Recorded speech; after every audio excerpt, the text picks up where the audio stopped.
Bienvenue à nouveau. Nous sommes rejoints aujourd'hui par Sean Fu, analyste de marché et expert de la Chine, pour discuter des récents développements dans la guerre économique entre les États-Unis et la Chine. Donc, bienvenue à nouveau dans l'émission. Salut, ravi d'être ici. Glenn, comme toujours. Eh bien, nous voyons que les États-Unis exercent des pressions aussi bien sur leurs alliés que sur leurs adversaires. Mais alors que les Européens espèrent que leur obéissance et leur subordination sans faille seront récompensées par Washington, cela n'a pas encore été le cas. En revanche, on constate que la Chine, et je suppose qu'on peut désormais y inclure l'Inde, ont choisi de résister. Je me demandais comment cela allait évoluer, notamment sur le marché des semi-conducteurs, car il s'agit là d'un domaine très important où l'on assiste, disons-le, à une compétition pour le leadership technologique dans le secteur des puces.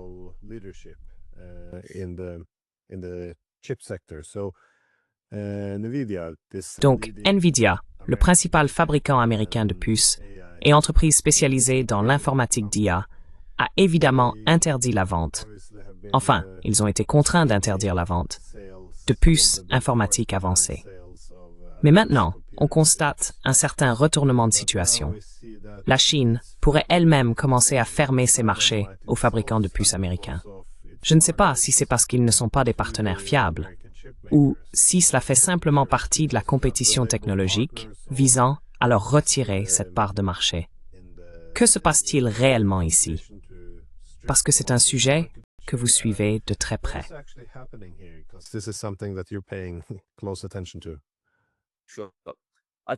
Bien sûr. Je pense que la Chine commence à prendre conscience du grand avantage qu'elle détient réellement dans cette guerre économique, dans cette guerre commerciale, dans toutes ces histoires de droits de douane.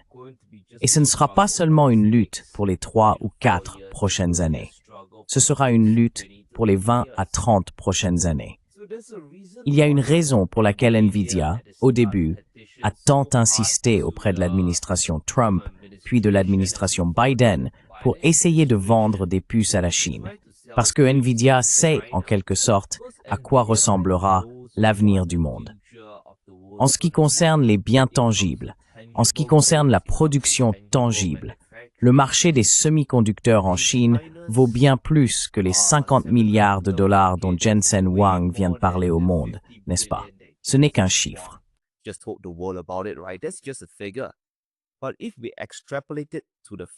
Mais si l'on extrapole vers l'avenir, on peut voir que la Chine, beaucoup de ses usines adoptent l'Internet des objets, IoT, la robotique, et tout cela nécessite énormément de matériel, beaucoup de puces d'IA, de centres de données, d'accélérateurs d'IA.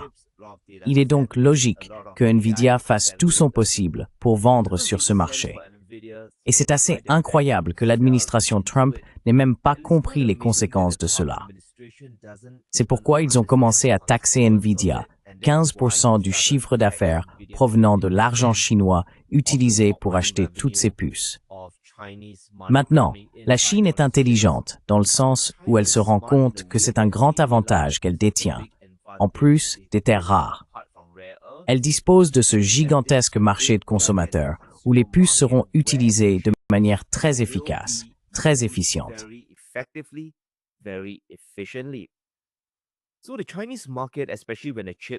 Ainsi, le marché chinois, en particulier en ce qui concerne les puces, présente une demande assez autosuffisante pour leurs propres entreprises locales, comme Huawei, Cambricon et leurs propres fabricants de puces.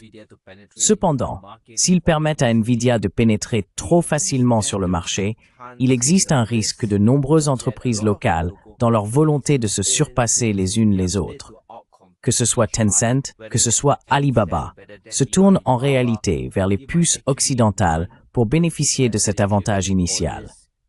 Car je pense que nous savons tous que la concurrence en Chine est très féroce. C'est l'un des endroits les plus difficiles au monde pour faire des affaires.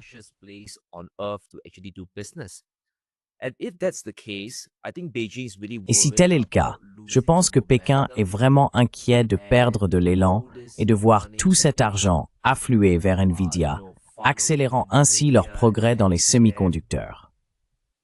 Parce que, pour revenir à votre remarque précédente, sur le fait que les États-Unis exercent réellement des pressions sur leurs alliés pour en tirer des avantages, c'est quelque chose que nous devons mieux comprendre. Maintenant, les États-Unis veulent, je pense, obtenir un total de 800 milliards à 1000 milliards de dollars de la part de 3 de leurs alliés réunis, n'est-ce pas? On parle de la Corée, du Japon et de l'Union européenne, de l'Europe.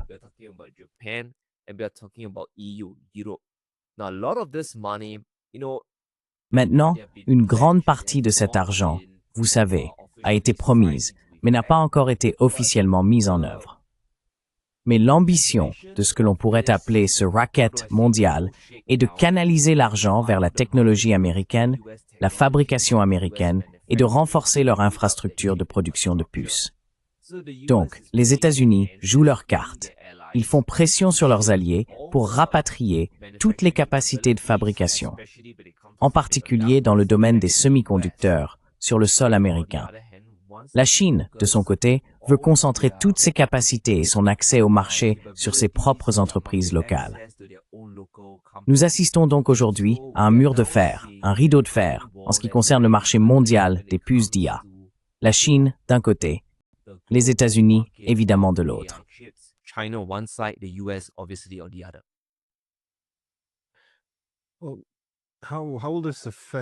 Eh bien, comment ça va-t-il affecter la compétitivité future? Parce que vous avez besoin, je veux dire, l'ampleur est assez importante, n'est-ce pas? Si vous n'avez pas un grand marché auquel vendre, c'est là que vous obtenez l'argent pour financer la recherche et le développement. Et c'est, encore une fois, le développement des puces qui est impératif dans cette course. Mais aussi, pourquoi les Chinois semblent-ils gagner plus d'argent dans l'IA, alors que de nombreuses entreprises américaines peinent à réellement y dégager des bénéfices?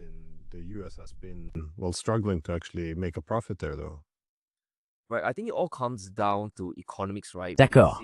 Je pense que tout se résume à l'économie, non? L'offre et la demande de base et le coût de la main-d'œuvre.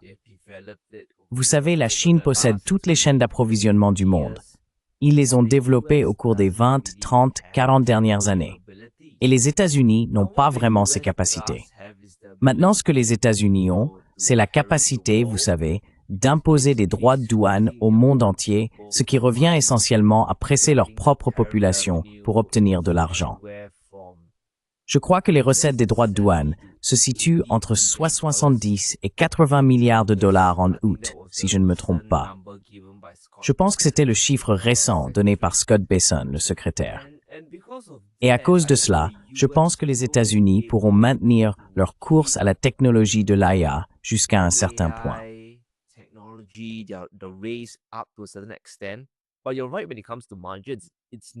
Mais tu as raison, en ce qui concerne les marges, ce n'est pas très durable. Et c'est pourquoi on commence à voir beaucoup d'entreprises américaines de technologie en IA, OpenAI, je crois que Microsoft aussi, se tourner vers la Grande-Bretagne. Ils viennent d'aller au Royaume-Uni et ils promettent ou s'engagent également à y construire des centres de données. Donc, on peut vraiment envisager un avenir où les États-Unis essaieront de protéger leur offre et leur demande de puces au sein de tout le G7 et de leur marché, n'est-ce pas? On pourrait même arriver à une situation où les États-Unis pourraient dire « Très bien, vous voulez vendre sur nos marchés indéfiniment avec un tarif très bas de 10% à 20% ou peu importe. Nous exigerons que vous achetiez X milliards de puces chaque année. »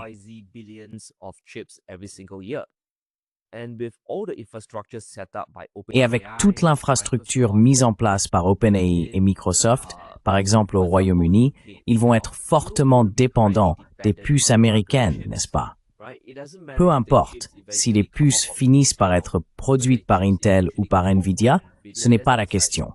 Tout sera construit sur l'infrastructure américaine, la pile technologique américaine, l'architecture américaine. Donc je pense que c'est aussi ce que les États-Unis vont faire. Ils vont pousser leurs alliés à consommer tous ces semi-conducteurs. Mais la Chine, en revanche, est d'une certaine manière plus étrangement libérale sur le plan du marché, n'est-ce pas?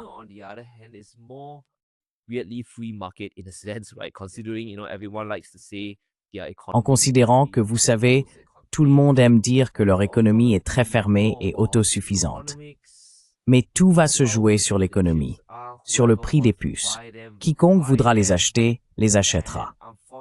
Et malheureusement, avec toutes les erreurs commises par les États-Unis, comme on peut le constater, ils ont rapproché des pays comme l'Inde, du BRICS, et par conséquent de la Chine, n'est-ce pas?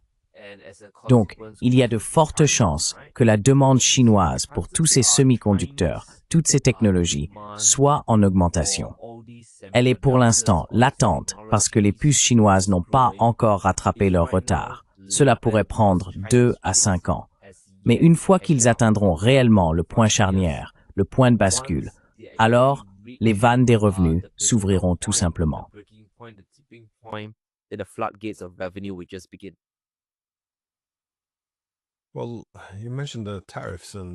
Eh bien, vous avez mentionné les tarifs douaniers. Alors, quel est l'état actuel de la guerre commerciale? Je pense que les gens ignorent souvent ou ne comprennent pas comment fonctionnent les tarifs douaniers. Et vous savez, cela peut se comprendre, car parfois, il semble que l'administration Trump ne les comprenne pas non plus, ou peut-être qu'ils font simplement semblant de ne pas comprendre. Mais le principe même des tarifs douaniers, c'est d'imposer une taxe sur les importations, de sorte que les entreprises de votre pays doivent payer une taxe supplémentaire pour importer des biens étrangers. L'objectif est d'augmenter le coût des importations afin de donner aux entreprises locales aux États-Unis un avantage concurrentiel par rapport aux entreprises étrangères qui cherchent à exporter.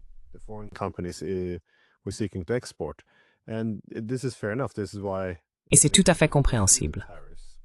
C'est pourquoi de nombreux pays imposent des tarifs douaniers. Mais l'idée que ce sont, vous savez, les étrangers qui vont rembourser les dettes américaines est très trompeuse. Pourtant, j'entends sans cesse ce genre de discours. On pourrait penser que certaines conséquences finiraient par se faire sentir au bout d'un moment. Je veux dire, si toutes ces entreprises américaines doivent maintenant payer d'énormes taxes sur les importations, que se passe-t-il réellement sur le marché américain en termes de profit, d'emploi et de santé économique globale?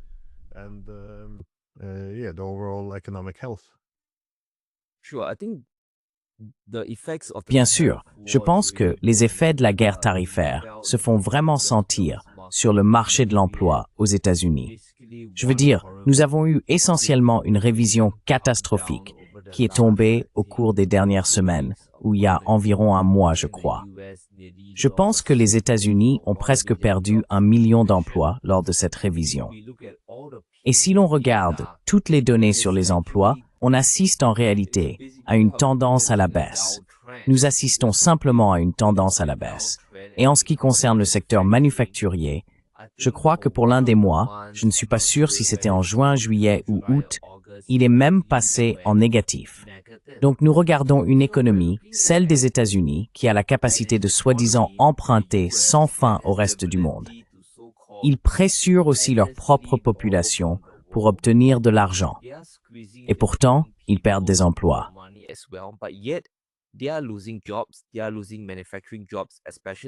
Ils perdent surtout des emplois dans le secteur manufacturier. Et la grande question est, pourquoi? Mais la réponse est en réalité très simple. Lorsque vous augmentez les droits de douane, le taux effectif de droits de douane aux États-Unis aujourd'hui se situe entre 18% et 25% dans cette fourchette. Mais cela reste très punitif. Donc si vous allez chez Walmart et que vous dépensiez auparavant $100 pour vos courses ou autres, maintenant vous payez $120. Maintenant vous payez $125. Évidemment, le reste de votre budget, le reste de vos dépenses discrétionnaires devra diminuer.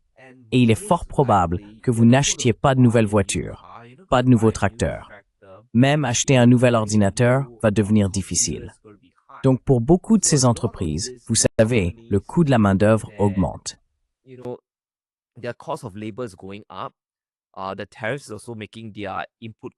Les droits de douane font également augmenter leurs coûts de production, surtout en ce qui concerne l'acier, l'aluminium et le cuivre, n'est-ce pas?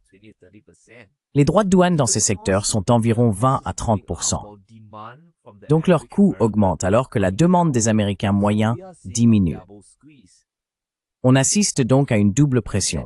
Et au final, ces entreprises ne peuvent pas vraiment répercuter tous ces coûts sur le consommateur. Elles doivent absorber elles-mêmes environ 20 à 30% des droits de douane. Et cela a été démontré par une étude, une enquête réalisée par Goldman Sachs elle-même, n'est-ce pas? L'une des grandes banques multinationales américaines. Par conséquent, il est assez simple de comprendre ce qui se passe. Le marché du travail américain souffre, et si cela continue assez longtemps, il y aura un retour de bâton. Je pense que nous sommes déjà en situation de stagflation à l'heure actuelle.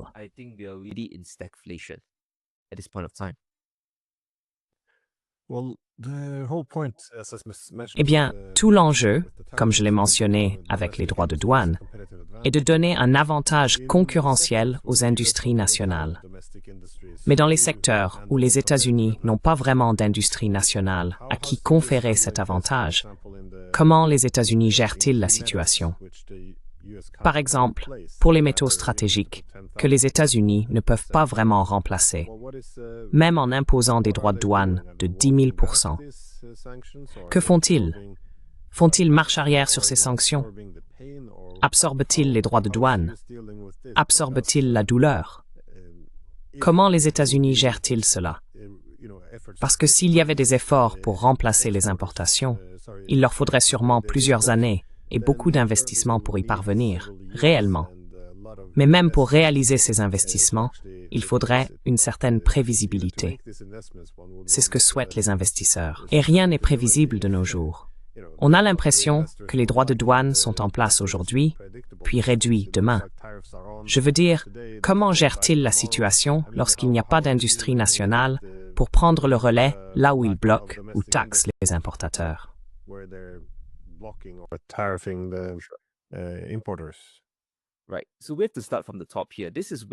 D'accord. Donc, il faut reprendre depuis le début. C'est là que Trump en réalité piégeait l'économie américaine, n'est-ce pas? D'un côté, les États-Unis essayent d'assouplir les mesures envers la Chine. Nous avons vu de nombreuses réunions aller-retour avec Scott Bessent. Ils sont allés à Londres, à Lancaster House, puis la réunion suivante a eu lieu en Espagne. Au final, il s'agissait de s'assurer que la Chine continuerait à fournir des terres rares aux États-Unis. Et c'est très important, n'est-ce pas? Nous savons que ces matériaux sont utilisés dans l'industrie de la défense. Ils sont utilisés dans toutes ces entreprises liées au Pentagone, ainsi que dans l'industrie des semi-conducteurs.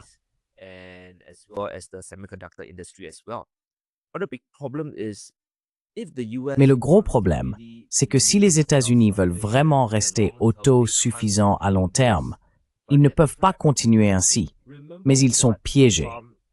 Souvenez-vous de ce que Trump a dit plus tôt, au début de la guerre des tarifs. Toute la base de cette guerre commerciale est de rapatrier les entreprises du monde entier vers les États-Unis.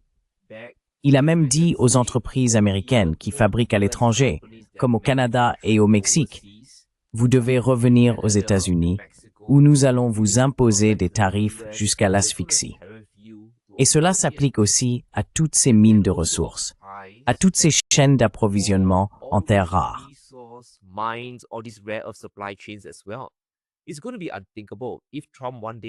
Ce serait impensable si un jour Trump annonçait « Nous allons dépenser 100 milliards de dollars pour développer des mines en Afrique, des mines en Indonésie ou des mines, peu importe, en Russie ou en Asie centrale, n'est-ce pas? Ce serait impensable pour sa base. Ce serait impensable pour le Congrès. Ce serait impensable pour tous ceux qui l'ont élu sur la promesse de restaurer les emplois américains. Mais à cause de cela, essayer de développer des mines aux États-Unis, essayer de développer des chaînes d'approvisionnement américaines, ce n'est tout simplement pas faisable. Je crois qu'il y a un élément qui s'appelle le néodyme ou quelque chose comme ça. J'arrive pas vraiment à le prononcer, mais j'imagine qu'il est utilisé.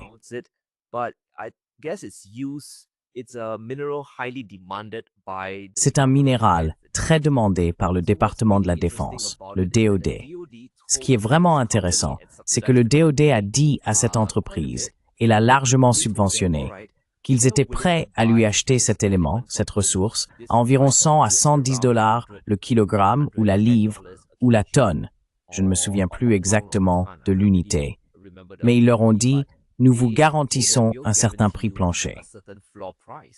Donc, même si le prix du marché de ce minéral tombait à 60, 50 ou 40 $, ce qui est arrivé, je crois, il y a quelques mois, le gouvernement américain est prêt à utiliser l'argent des contribuables pour subventionner l'achat de ces terres rares afin de pouvoir prétendre à l'autosuffisance. Mais encore une fois, cela soulève la question. Est-ce vraiment de l'économie de marché libre? Et qui paie réellement à la fin? Ce sont les consommateurs américains, les contribuables américains et la dette nationale américaine.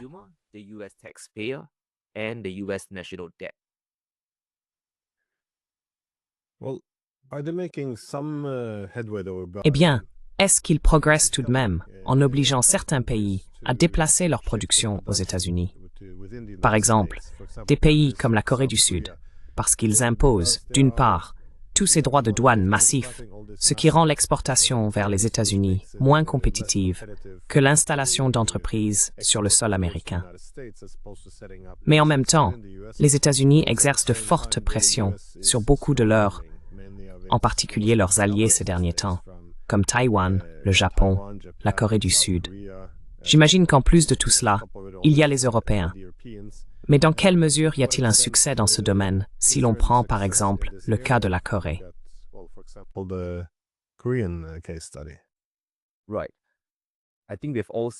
D'accord. Je pense que nous avons tous vu les descentes de l'ICE dans l'usine Hyundai, n'est-ce pas? C'était assez. C'est un mélange d'absurdité et d'humiliation aussi.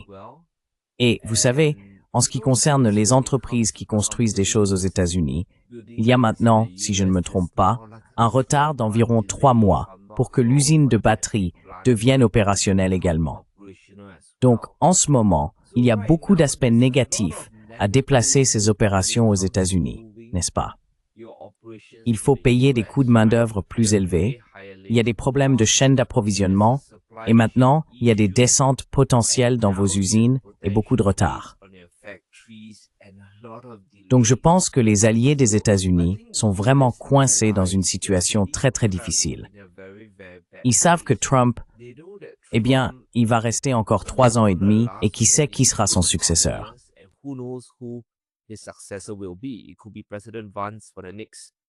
Cela pourrait être le président Vance pour les 8 prochaines années après cela. Qui sait? Donc tout ce jeu peut continuer indéfiniment. Je pense donc qu'aujourd'hui, de nombreux pays essayent d'adopter une double politique économique, n'est-ce pas? Ils doivent, je suppose, sacrifier une partie de leur économie, une partie de leur PIB, afin d'apaiser les États-Unis. Mais je pense qu'il vaut aussi la peine de vraiment regarder en coulisses. Que font-ils réellement? Travaillent-ils plus étroitement les uns avec les autres? Renforcent-ils leurs liens avec l'Europe? Développent-ils leurs relations avec l'Asie du Sud-Est? Et je pense qu'il est vraiment utile d'observer comment ils travaillent lentement, subtilement, en coulisses avec la Chine.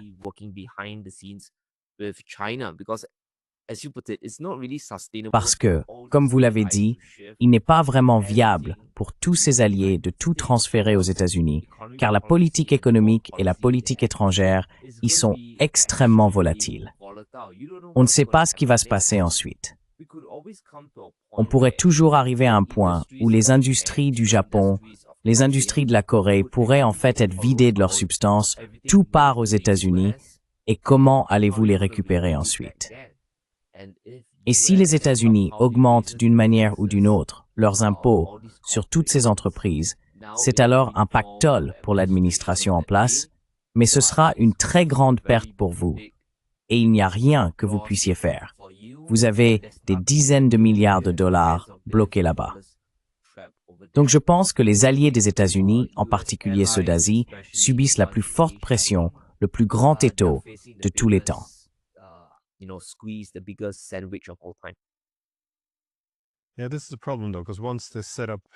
Oui, c'est quand même un problème, parce qu'une fois qu'ils installent un campement aux États-Unis, ils peuvent être imposés. Leurs employés pourraient se voir retirer des visas clés et tout le reste. Enfin, si l'objectif est simplement de les installer aux États-Unis, puis de les intégrer progressivement pour qu'ils deviennent des entreprises américaines employant des travailleurs américains, ce ne serait qu'un avantage très temporaire, je suppose. Je voulais aussi vous interroger sur la guerre financière, car on voit non seulement la Banque de Chine commencer à réduire son exposition à la dette nationale américaine, mais aussi les géants chinois de la tech qui semblent s'éloigner du dollar américain pour financer leurs opérations. Que se passe-t-il réellement? S'agit-il d'un nouveau développement ou cela s'intensifie-t-il? Comment peut-on, selon vous, comprendre ce qui se passe?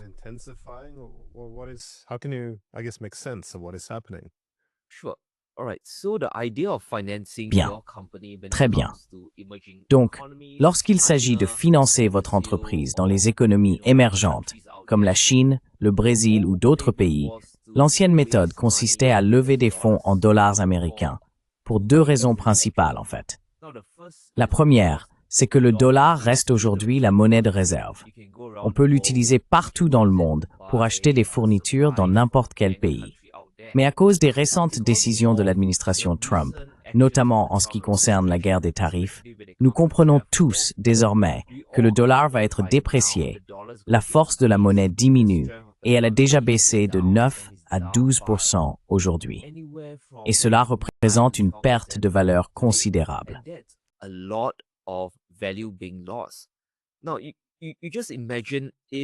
Imaginez maintenant que vous êtes une entreprise et que vous souhaitez emprunter de l'argent.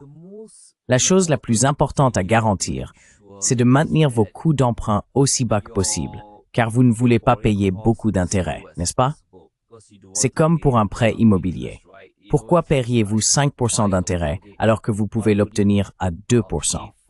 Cela n'a pas de sens. Vous préféreriez évidemment celui à 2%. Ensuite, il y a la question de la force et de la stabilité de la monnaie.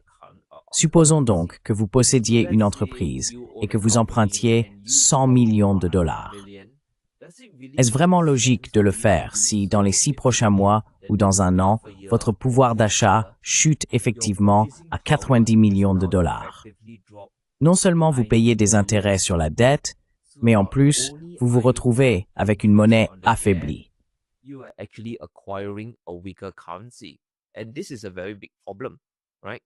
Et c'est un très gros problème, n'est-ce pas? Si l'on regarde les coûts d'emprunt aux États-Unis en ce moment, même si la Réserve fédérale, la Banque centrale américaine, essaye de baisser les taux d'intérêt, si l'on observe le segment long de la courbe, c'est-à-dire les rendements des obligations à 5, 10 ou 30 ans, ils restent encore assez élevés. Beaucoup d'entre eux sont encore au-dessus de 4%. Cependant, si l'on regarde des pays comme la Chine, leur coût d'emprunt est d'environ 1,8% à 2%. C'est ce qu'on appelle le coût de portage divisé par 2, ce qui signifie simplement que votre coût d'emprunt est 50% plus bas en Chine qu'aux États-Unis. À cause de cela, de nombreuses entreprises, et même des pays eux-mêmes, regardent cette situation et se disent « D'accord, cette guerre commerciale va continuer pendant au moins les 3 à 4 prochaines années. »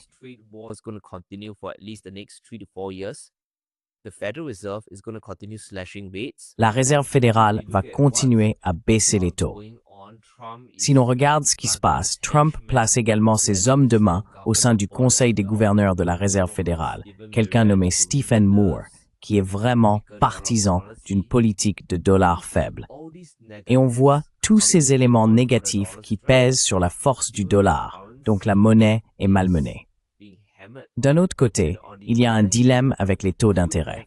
Les États-Unis n'arrivent toujours pas à arrêter de dépenser. Malgré environ 86 milliards de dollars de recettes tarifaires, le déficit va clairement dépasser les 2000 milliards de dollars cette année. Donc, les rendements obligataires ne peuvent pas vraiment baisser. C'est pourquoi les pays empruntent désormais via des véhicules de prêt alternatifs. Et dans le cas de la Chine, ils empruntent simplement dans leur propre monnaie, ce qui est logique.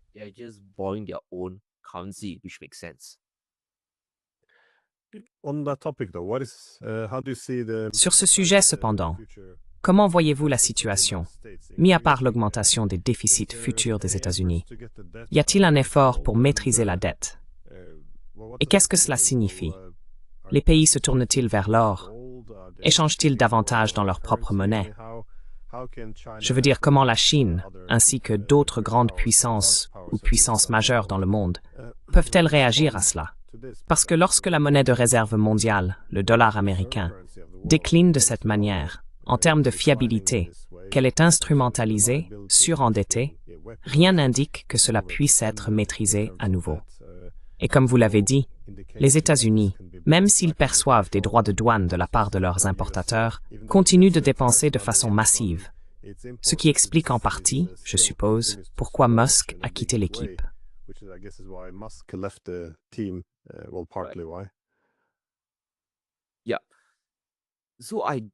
Oui. Donc je suppose que lorsqu'il s'agit de monnaie alternative et d'actifs alternatifs par rapport aux États-Unis, nous commençons à voir deux tendances claires, n'est-ce pas? En ce qui concerne le commerce et la finance, de plus en plus de pays utilisent leur propre monnaie locale dans les échanges bilatéraux. Au sein des BRICS, cela concerne principalement la roupie, le rouble et le yuan chinois, n'est-ce pas? Ces trois pays commercent entre eux et essaient de contourner le marché du dollar, car il n'y a pas vraiment de besoin pour l'instant, surtout pour l'Inde, après les récents incidents qui ont vraiment mis le pays en colère. Et si l'on regarde d'autres pays également, on peut voir que des monnaies comme l'euro continuent de prendre de la valeur, avec une forte demande pour les obligations de l'UNME, car comparé au dollar américain, c'est le moindre mal.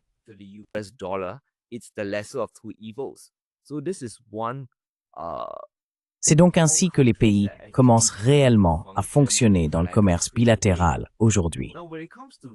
Maintenant, en ce qui concerne les actifs de réserve, comme l'or, des actifs dans lesquels les gens placent leur argent pour stocker de la valeur, on observe également une forte demande pour les métaux précieux.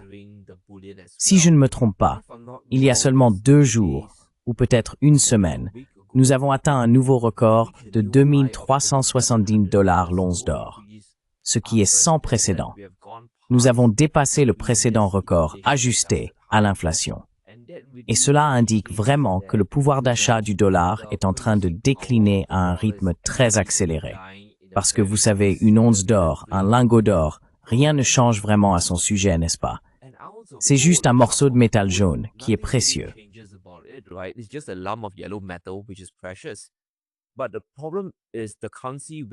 Mais le problème, c'est la devise dans laquelle tout cela est libellé, principalement le dollar, qui est en train d'être dévalué.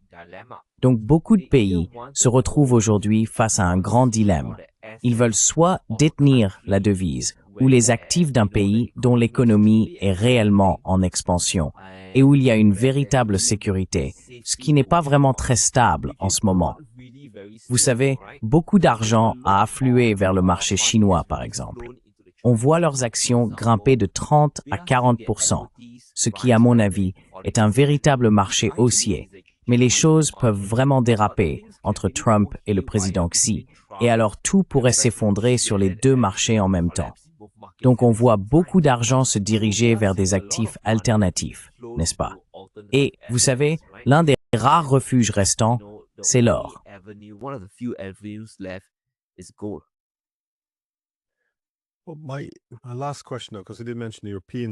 Ma dernière question, puisque vous avez mentionné les Européens tout à l'heure, concerne l'Europe, car nous voyons maintenant des informations selon lesquelles les Européens envisagent de nouvelles sanctions contre la Chine. Il y a d'ailleurs un article intéressant de Politico à ce sujet. Le titre est incroyable à mes yeux. Il dit, je cite, « L'UE prévoit de nouvelles sanctions contre la Chine. Est-ce que cela suffira pour Trump?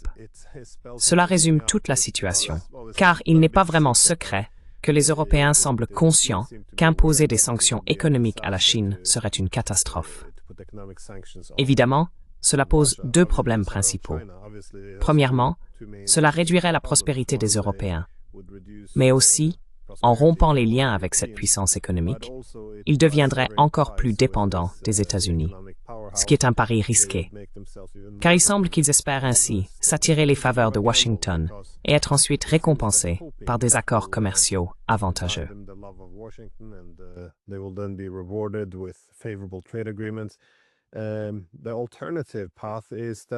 L'autre option, c'est que désormais, le seul acteur en jeu, ce sont les États-Unis. Ils en dépendent totalement. Et cela arrive à un moment où les États-Unis traversent de graves difficultés économiques et peuvent commencer à exiger de nombreuses concessions. Donc cela pourrait se retourner contre eux, j'imagine, si les Américains décident qu'il est temps de piller l'Europe pour maintenir à flot au moins le navire américain. Mais concernant les relations entre les Européens et la Chine, quelle sera la portée de tout cela? Pas seulement en ce qui concerne ces sanctions, mais je suppose que les Chinois ne vont pas rester les bras croisés sans riposter d'une manière ou d'une autre, car cela pourrait créer un précédent dangereux. Donc, selon vous, que va-t-il se passer si les Européens décident de poursuivre dans cette voie?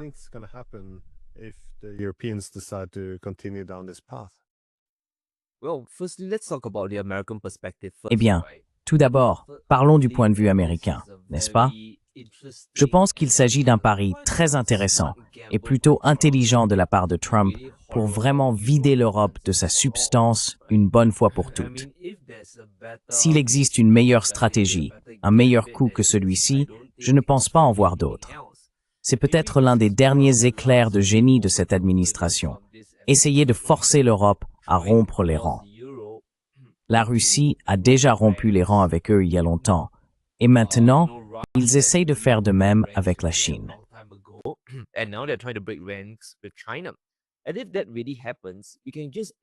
Et si cela se produit vraiment, on peut facilement imaginer l'Europe souffrir sur toute la ligne, de l'inflation à l'effondrement de son secteur manufacturier. L'une des raisons pour lesquelles l'Europe est encore capable aujourd'hui de fabriquer des biens et de les vendre dans le monde entier, c'est que beaucoup de leurs intrants proviennent de Chine. Or, après l'instauration de la guerre tarifaire, l'Europe fait actuellement face à des droits de douane de 20% lorsqu'elle vend aux États-Unis, ce qui signifie qu'elle doit réduire ses coûts de production pour satisfaire les clients américains. Mais nous savons bien, du moins en ce qui concerne l'énergie, qu'il n'y a plus vraiment de marge de manœuvre, n'est-ce pas?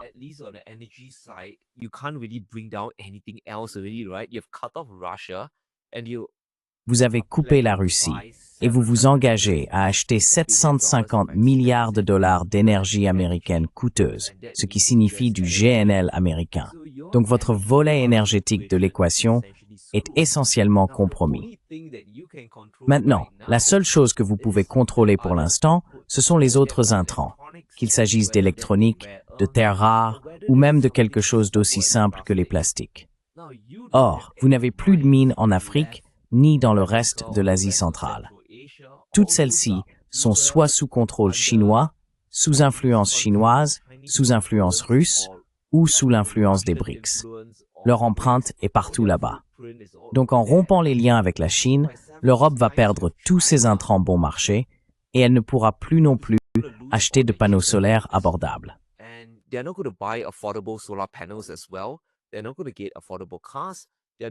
Ils n'auront pas accès à des voitures abordables. Ils ne pourront pas vraiment relancer leur industrie manufacturière. Donc, à mon avis, est-ce que la Chine va vraiment les punir, les enfoncer alors qu'ils sont déjà à terre? Je ne le pense pas, car l'Europe sera enfermée dans son propre enfer économique, et je ne crois pas qu'aucun pays puisse réellement aggraver la situation. Parce qu'une fois que cela se produit, la Chine, eh bien, elle pourrait fermer ses marchés aux produits et entreprises de l'UMR. Et à cause de cela, où pourrait-il aller? Comme vous l'avez mentionné plus tôt, si vous signez un pacte faustien, le seul marché qui reste, c'est essentiellement l'enfer. Il faut alors exporter jusqu'aux États-Unis. Et quand cela arrive, Trump dispose alors d'un énorme levier.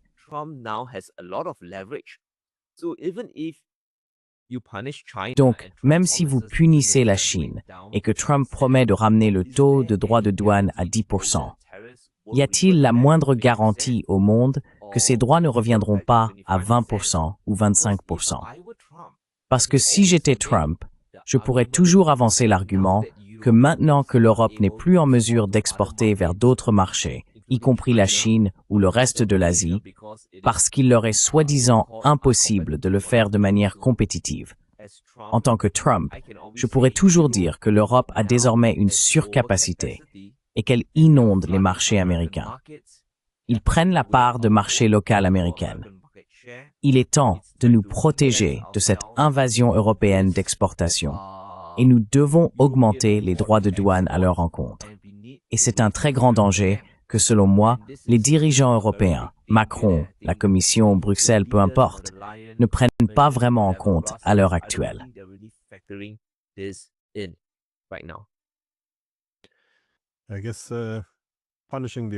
Je suppose qu'il est inutile de punir les Européens puisqu'ils se font déjà du tort eux-mêmes. Eh bien, on peut toujours dire que le monde est plus vaste. Ils peuvent toujours se rapprocher un peu de l'Inde, mais on exerce aussi des pressions sur l'Inde. Il semble donc qu'il y ait maintenant un effort pour couper les Européens de tous les centres de pouvoir. Oui. Encore une fois, tout le pari repose sur l'idée que Trump récompensera la loyauté et non qu'il l'exploitera. Je pense que c'est un pari vraiment risqué. Avant de conclure, où peut-on te retrouver?